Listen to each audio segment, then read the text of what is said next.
Қазіргі әлемде әділ серіктестік пен адал табыс табу ең өзекті тақырыптардың бірі. Ислам экономикасы осы қағиданы мудараба мен мушарака жүйесі арқылы іске асырады. Бұл туралы терең түсінік беретін құрметті Мұрат Қылышбай мырзаны уақып жүйесінің халықаралық практикасы атты баяндамасымен сахнаға шақырамыз.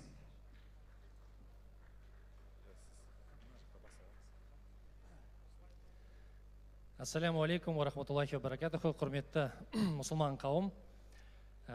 Бүгін керемет кеш болып жатыр. Азамат мырзаға ерекше алғысым. Жалпы бүгінгі уақып қорына қатысты бірінші форумға келген әрбір мұсылманның әрбір қадамына сауап жазылсын. Мен рұқсат болса төменден түсіп презентациямға кірісейін.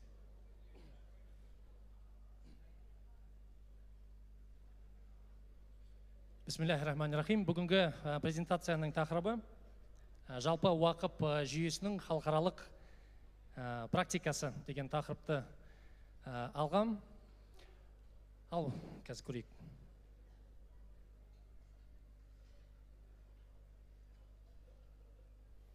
Жалпы мына Қазақстан мемлекетінде ұлттық бюро, Қазақстан Республикасының ұлттық бюросының мәліметіне сәйкес Қазақстанда 20.426.568 адам тұрады екен. Машалла, ұрпағымыз тез өсіп жатыр. Бұл бірінші қыркүйекке берілген статистика. Осы 20 миллион адамның ішінен жұмысқа жарамды, демек 18 жастан 68 жасқа дейін азаматтар мен азаматшалардың саны 11 миллион 600 мың, көріп тұрғандарыңыздай, 11 миллион 600 мыңнан асатын адам жұмысқа жарамды. Енді осы 20 миллион халық дедік қой. Сол 20 миллион халықтың ішінен 11 миллион адам жұмысқа жарамды. 5 уақыт намаз оқитын адамдардың саны статистика бойынша 2 миллион 278.485 адам. Бұл ұлттық бюро жүргізген статистика бойынша. Былтыр Астанада халықаралық қаржы орталығы арнайы зерттеу жариялаған болатын. Сол зерттеуге сәйкес 19,5% халықтың, демек жұмысқа жарамды халықтың 19,5% намазына берік адамдар.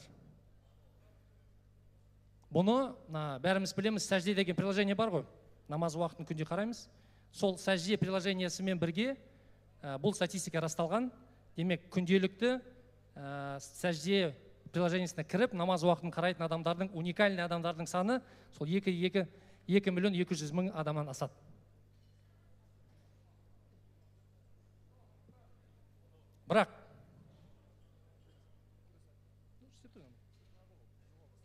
Бірақ өкінішке орай,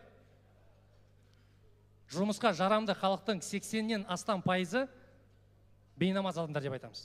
Өкінішке орай. Демек, 9 миллион 400 мыңнан астам адам намазға жақын емес Қазақстанда.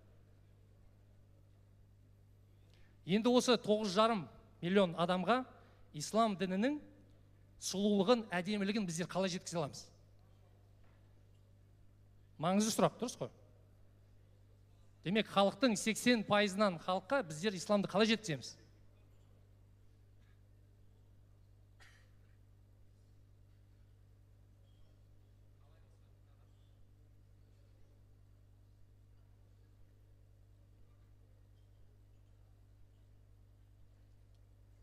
Пульт істемей жатыр ғой деймін. Ислам экономикасында келісім шарттардың түрі өте көп. Мынау тек қана қысқаша варианты, саудаға қатысты келісім шарттар бар, серіктестікке қатысты келісім шарттар бар, уәкілдікке жалпы қосымша келісім шарттар көп. Осы келісім шарттар арқылы біздер ислам дінінің сұлулығын, әдемілігін жеткізе аламыз ба? Мысалы үшін соның ішінде сауда шарттары бар. Ислам банктары бар, ислам лизинг компаниялары бар. Осы бағыт арқылы біздер ислам дінінің кереметтігін 80% халыққа жеткізе аламыз ба деген сұрақ. Өкінішке орай жоқ. Халал сауданың шарты қазіргі таңда дәстүрлі сауданың шартымен пара-пар келе жатыр. Қатты айырмашылық жоқ. Ислам банкингі өкінішке орай заңдағы шектеулерге байланысты, Жалпы Ислам банктағы ішкі саясаттарға байланысты, әйтеуір әртүрлі қиындықтарға байланысты, сонымен қоса мына Швейцарияның Базельді комитеті бар, соның шарттарымен ескере отырған кезде ислам банкингі өкінішке орай Қазақстан болсын, басқа елдерде болсын, ислам дінінің шынайы әдемілігін жеткізе алмайды. Ислам лизинг компаниялары тура сондай, өкінішке орай. Демек, ислам дінінің әдемілігін қалай жеткіземіз, бауырлар?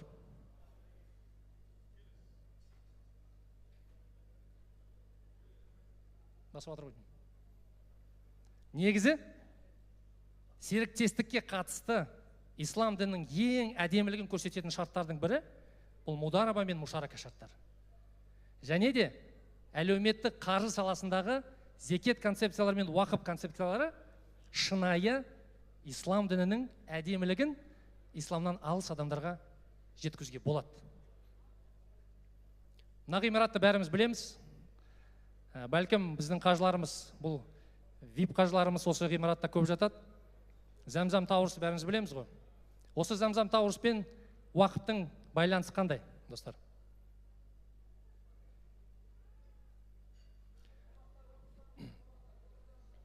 Мінеке, Зәмзәм Тауырсқа қатысты уақыттың байланысын айтып кетейік. Негізі, Сауд Арабиясының кезінде патшасы болған Абдул-Азиз деген, сол кісі Әл-Харам мешітінің айналасындағы бүкіл жерлерді сатып алып, сол жерлерді уақыпқа берген. Сөйтіп, арнайы уақып қоры құрылған. Абдул-Азиз патшаның атындағы арнайы уақып қоры. Сөйтіп, 2004 жылы осы уақып Абдул-Азиз атындағы уақып қоры жерлерді 28 жылға арендаға тапсырады. Бин Ладен Групп деген үлкен құрылыс компаниясы бар Сауд Арабиясында. Сол Сауд Арабия компаниясы, құрылыс компаниясы Зәмзәм Тауырс ғимаратын салуға кіріседі. Бірақ осы ғимаратты салу үшін қаражатты қайдан алады? Қаражатты алу үшін ислам қаржы саласында халал құнды қағаздар сукук деп аталады, бәріңіз білесіздер. Облигацияның халал түрі сукук. Осы Зәмзәм Тауырсты салу үшін арнайы сукук шығарылған. Демек, мына ең жоғары бұрышта арнайы сукуктың бір түрі шығарылып, 390 миллион доллар сол сукуктар арқылы тартылған. Демек, ақша халал түрде ақша табам деген инвесторлар осы Зәмзәм Тауырстың салуына қатысқан. Ақша салған инвесторлар болашақта Зәмзәм Тауырста тұратын хаджылардың әрбір пәтерінен, пәтер болсын, гостиница болсын, арендасынан өз табысын алады. Көрдіңіздер ме? Демек, осы концепцияда уақыпқа берілген жер арендаға берілді 28 жылға. Халал жолмен инвесторлар тартылды да, Зәмзәм Тауыр салынды 390 миллион долларға. Және де осы арендадан түскен ақшаның бір бөлігі уақып қорына кетеді. Абдул-Азиз уақып қорына кетеді. Демек, инвесторлар да өз табысын алады, және де жерді арендаға берген уақып қоры сол арендадан біздің VIP қазақ қажылардың сонымен қатар, солардың арендасынан осы Абдул-Азиз уақып қоры өз табысын алып жатыр. Және де келісім шарт бойынша 28 жылдан кейін, демек 2032 жылы бүкіл ғимарат, Зәмзәм Тауырсты білесіздер, өте үлкен. Осы бүкіл ғимарат Абдул-Азиз уақып қорының меншігіне өтеді. Шарт бойынша. Өйткені 28 жылдың ішінде сол ғимаратты салған 390 миллион доллар ақталады, барлығы табыс табады. Сондықтан да бұл объект қайырымдылық негізінде уақып қорына өтеді. 32 жыл құдай қалса. Бұл осы уақыптың әдемі мысалы. Жалпы мына уақып терминологиясына келсек, халықаралық деңгейде IOFI деген ұйым бар. Бұл жалпы ислам қаржы ұйымдарына қатысты аудиторлық және бухгалтерлік стандарттарды бекітетін ұйым. Енді муфти Тахи Усмани деген үлкен ұстаз, сол шариғаттық кеңесінің төрағасы. Осы IOFI ұйымының 33-ші стандарты жалпы уақып түсінігіне арналған. Бүкіл детальдары бар.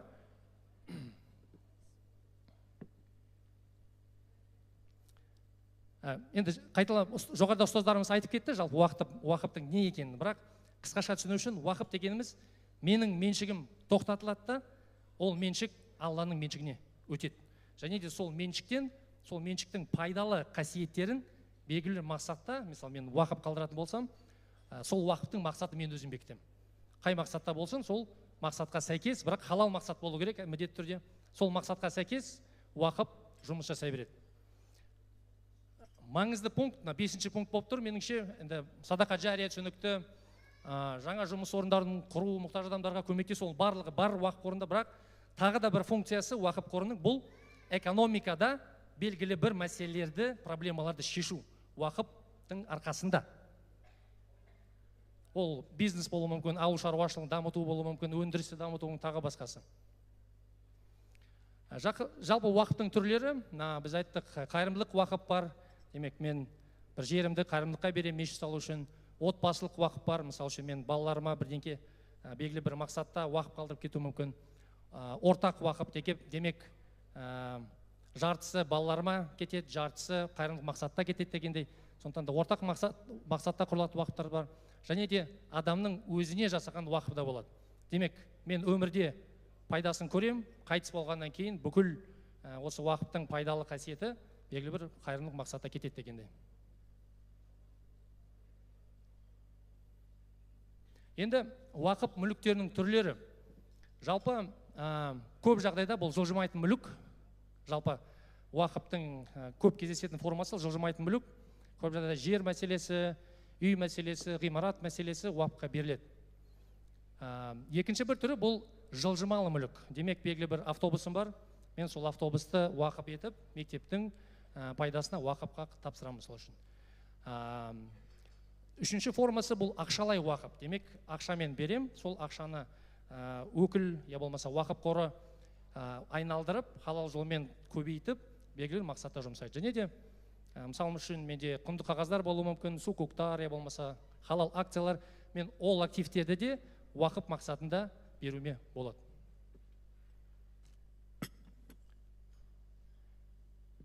Енді мына ақшалай уақыпқа қатысты бір ауыз айтып кетейін, өте қызық негізі.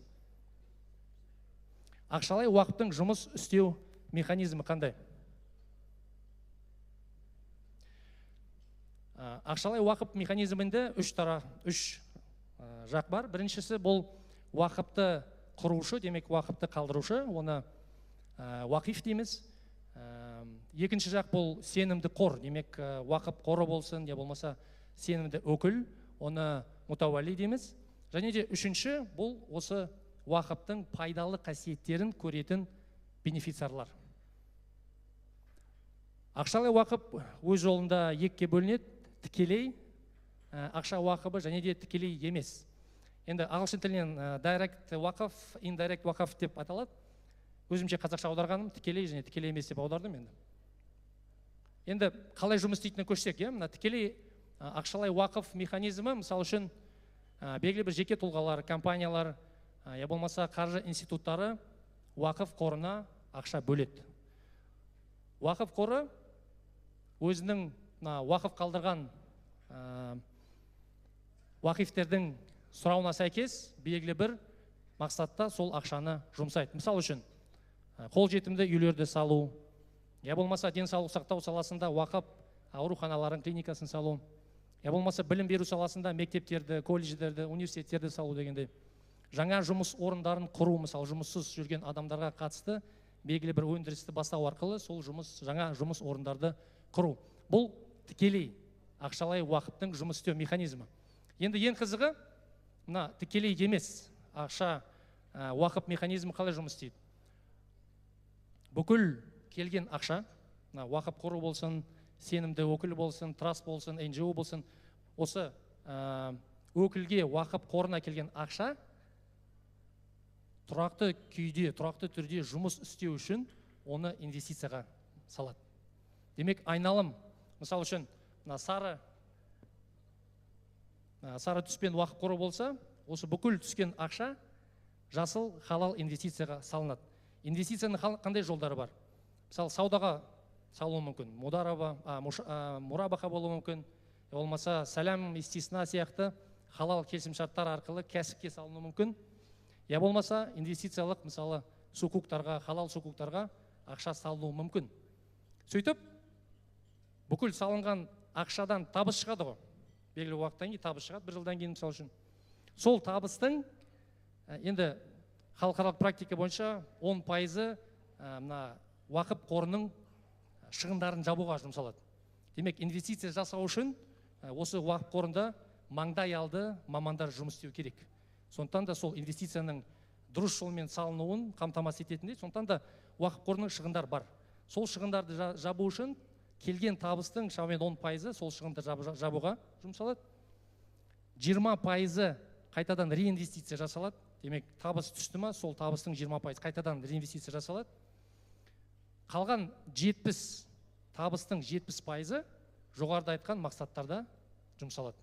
Мектеп салу, аурухана салу, я болмаса университет, колледж, жұмыс орындарын құру дегенде.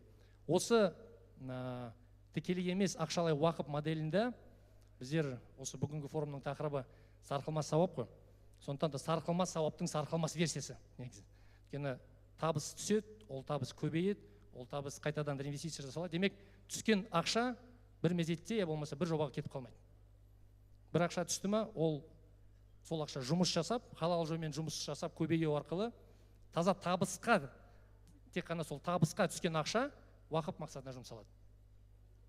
Бұл форма негізі өте ұзақ мерзімді уақып құрудың бір моделі ретінде жұмсауға болады.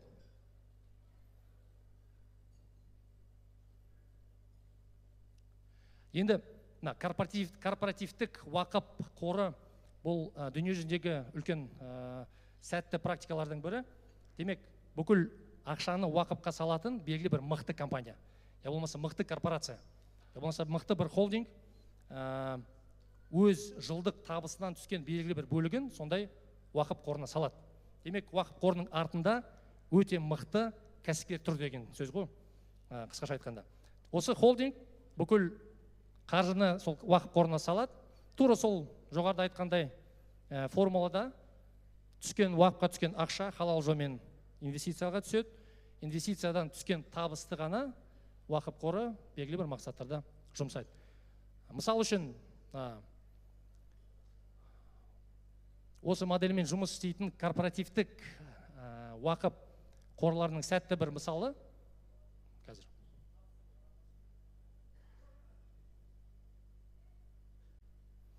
Түркияда Сабанжи деген үлкен бай семья бар Түркияда. Сол Сабанжи жанұясының құрған уақып қоры, өйткені үлкен бизнесмендер ғой. Осы жанұя Сабанжи атындағы уақып қорын құрған.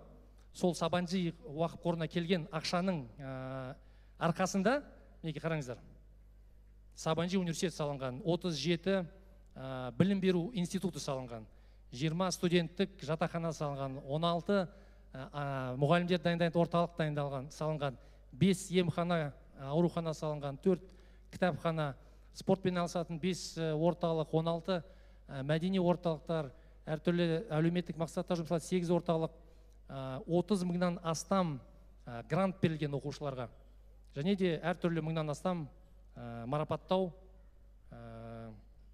ақшалай приздар берілген. Осы бір ғана мықты корпорацияның құрған уақып қорының арқасында. Көріңіздер, картада бүкіл Турцияны жаулап алған. Пәкістанда Хамдарт деген ол да бір үлкен корпорация. Сол корпорацияның арнайы құрған уақып қорының арқасында Пәкістанда, Индияда, Бангладешке дейін жеткен. Демек, университет салған, ауруханалар салған, тағы да басқа үлкен объектілерді осы бизнестен түскен белгілі бір табысын бөлігін бөлу арқылы осындай жетістіктерге жетіп отыр.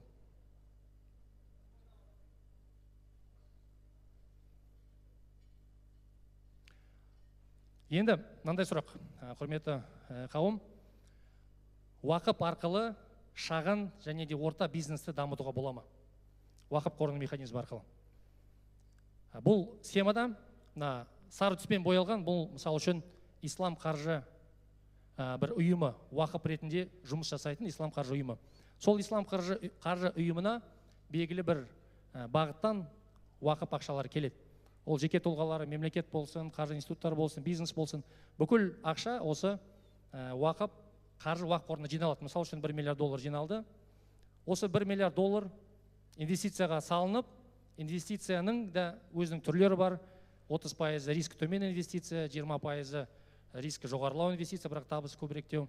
Және де 50% жылжымайтын мүлікке салынса, нәтижесінде түскен табыс, сол түскен табыстың 70% елдегі шағын және орта бизнесті қолдауға жұмсалады. Демек, инвестициядан түскен табыстың 70% осы шағын бизнесті дамытуға жұмсалады. Қалған 20% инвестиция кетеді. Демек, табыс түсті ме, ол табыс қайтадан инвестиция кетіп, сөйтіп тұрақты түрде жұмыс жасай береді. Енді Қазақстанға келсек, өте маңызды ақпарат. Қазіргі таңда Қазақстанда 23 екінші деңгейлік банктар бар. Сол 23 банктың ішінде 2 банк қана Ислам банкі. Тізімнің ең соңында 21 және 22 орында өкінішке орай Ислам банктарыны алып атқан орны, бұл бұрынғы Аль-Хилаль банк, қазір ADCB деп аталады, және де Заман банк. Осы 2 Ислам банкінің Қазақстандағы несие беру көлемі, кредитный портфель дейміз, несие көлемі 40 триллион 800 миллиард теңге болып тұр. Бүкіл Қазақстандағы, бұл 1 сентябрьға берілген статистика, Қазақстан экономикасына банктар арқылы құйылған ақшаның көлемі 48 триллион теңге. Соның халал жолмен құйылған үлесі 0,42%. Демек, осы 2 Ислам банкінің экономикаға халал жолмен берген ақшасының үлесі 1%-ға да жетпейді. 0,42. Осы жағдайда, цифрды сақтап алыңыздар, естеріңізде 0,42 бұл цифрға біздер ең соңында ораламыз. Осы жағдайды уақып арқылы біздер қалай өзгерте аламыз? Мысал үшін, 300 миллиард теңге уақып қорына жиналу қажет. Негізі Қазақстанда өте бай азаматтар бар. 300 миллиард теңгені жинау негізі үлкен тапсырма, енді үлкен не емес. Жағдай жақсы азаматтар бар. Демек, 10 азамат сондай бір ақшаны уақып қорына Алланың ризасы үшін салса, мысал үшін 300 миллиард теңге уақып қорына жиналды дейік. Осы инвестиция 300 миллиард теңгені біздер халал жолмен халал сукуктарға саламыз. Халал сукуктар, қазір мысал үшін Қазақстан Республикасының қаржы министрі 15%-ға мысалы шығару мүмкін сукуктар, болмаса ұлттық банктың шығарған сукуктар. Демек, белгілі бір халал сукуктарға мысалы сол 300 миллиард теңгені саламыз. Рискі төмен, демек мемлекеттік белгілі бір сукуктарға ақша саламыз. Осы ақша салудың арқасында жыл сайын 45 миллиард теңге инвестициялық табыс келеді. 45 миллиард теңге. Түсінікті ғой, 15% табыспен жылына 45 миллиард теңге келеді. Енді осы бүкіл кәсіпкерлерге ақша беруді, дұрыс жолмен дұрыс кәсіпкерлерді таңдауды жүзеге асыратын, мысал үшін бір халал ислами қаржы институты керек. Сол халал қаржы институтының бізде бір жобада жасаған кезде 3 миллиард теңге сондай бір мықты халал ислам банкін құруға 3 миллиард теңге жетіп жатыр. Сол келген табыстың 6% сол шығындарға кетеді. Демек, заманауи технологиясы мықты ислами банкті, уақап негізінде құрылған ислами банкті құру үшін 3 миллиард теңге кетті. Демек, сол қалған 42 миллиард теңге жеке кәсіпкерлерге беріледі. Демек, әрбір ИП 10 миллион теңгеден қарызға ақша алады. Бірақ шариғатымыздың керемет бір концепциясы Қардул Хасан деген бар. Мен сізге Алланың ризасы үшін қарыз беремін. Сіз маған сол берген қарызды ғана қайтарасыз, болды. Демек, сол уақып негізінде құрылған банк 10 миллион теңгені кәсіпкерге береді. Кәсіпкер 5 жылдан кейін сол 10 миллион теңгені қайтарады. Болды, ешбір пайыз жоқ, ешбір өсім жоқ. Демек, мақсат елдегі шағын бизнесті дамыту. Осы 42 миллиард теңге кәсіпкерлерге, шағын кәсіпкерге 10 миллион теңгеден бөлініп береді. Жыл сайын, өткенде 42 миллиард теңге, бұл жыл сайын түсетін халал табыс. Демек, жыл сайын 10 миллион теңгеден 4 мыңнан астам ИП, демек, кіші кәсіпкерлер халал жолмен қаржы алады. Және де табыстан зекет төленеді. Зекеттің де зекетті ұмытпайық. Енді қараңыздар. Мен бітірдім соңғы слайд. Жыл сайын 42 миллиард теңге халал жолмен түскен табыс біздің ИП-ларға беріледі. Төленетін зекет жыл сайын 1 миллиард теңге, түскен табыстан зекет төленеді 1 миллиард теңге жыл сайын. Демек, зекетті шегергеннен кейін ИП-ларға беретін ақшаның сомасы жыл сайын 40 миллиард 950 миллион теңге. Әрбір ИП дедік, сол кәсіпкерге 10 миллион теңгеден Қардул Хасан негізінде береміз, ешбір өсімсіз. Сөйтіп жыл сайын 4095 кәсіпкер 10 миллион теңгеден ақша алады. Статистика бойынша ИП-лардың 20% банкрот болып жатыр Қазақстанда.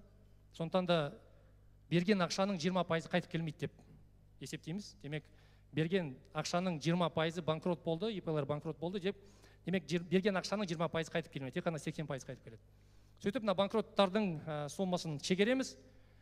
Таза қаржыландыру 32,7 миллиард теңге жыл сайын ИП-ларға.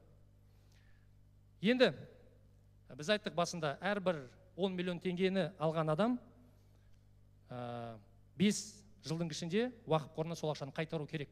Демек, ақша алдың, сол ақшаны кәсіпке салдың, табыс таптың, сол әйтеуір 10 миллион теңгені уақып қорына қайтар. Бұл ақша қимылы болғаннан кейін жылдан бөлінген ақша жыл сайын уақып қорына қайтып келе береді. Соның арқасында, мысалы, 5 жылдың ішінде таблицаны, үлкен таблицаны мен бұл жерге салмадым, бірақ 5 жылдың ішінде санау жүргіздік. 5 жылдан кейін осы уақып қорында жиналған ақшаның көлемі 229 миллиард теңгеден асады. 229 миллиард теңгеден асады 5 жылдың ішінде. Бұл ешбір өсімсіз, ешбір пайызсыз берілген ақша. Осы 5 жылдың ішінде 20.475 жеке кәсіпкер өсімсіз ақша алады, өзінің жеке бизнесін дамытуға. Және де зекеттің төленген сомасы 5,2 миллиард теңге. Осы 5 жылдың ішінде. Енді ислам банктерінің үлесін естеріңізде бар шығар, иә? 0,142 қазіргі таңдағы ислам банктарының нарықтық үлесі деп айттық қой. Осы уақып негізінде құрылған қаржы ұйымының 5 жылдағы сәтті, Алланың қалауымен сәтті жұмысың нәтижесінде тек қана осы уақып қорының үлесі 0,56% болады. Демек, 16 жыл жұмыс істеп келе жатқан екі ислам банкінің үлесін 5 жылда уақып қоры жабалады.